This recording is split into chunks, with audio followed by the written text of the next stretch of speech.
চাল কুমড়োর একটা নিজস্ব ফ্লেভার আছে, ভীষণ ভালো লাগে। ডালের বড়ি দিয়ে করলেও ভালো লাগে। আর আজকে পেয়েছিলাম দেশি চিংড়ি মাছ, একদম গঙ্গার চিংড়ি।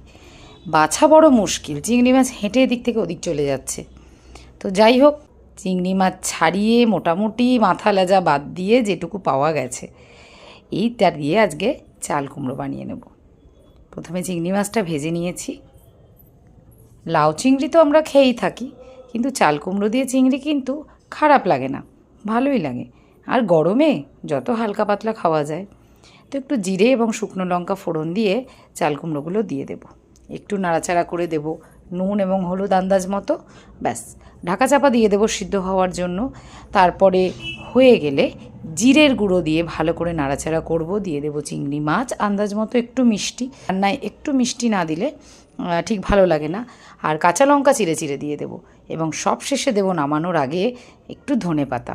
উফ, গরম ভাত আর এই চাল কুমড়ো ঘন্ট, এতেই হয়ে যাবে দুপুরের খাওয়া। আসলে চিংড়ি মাছ এমন একটা জিনিস, যাতেই একটুখানি পড়ুক টেস্টটাই পাল্টে যায়। তাই মুগের ডাল দিয়ে বড়ি দিয়ে চাল কুমড়ো খাওয়ার স্বাদ আলাদা, আর দু চারটে চিংড়ি মাছ পড়লে তার টেস্ট আলাদা। তো খারাপ লাগে না, গরমে এই ধরনের সবজিপাতি গরম ভাতে খেতে ভালোই লাগে। কারা কারা এটা পছন্দ করো কমেন্টে জানিও। Thank you.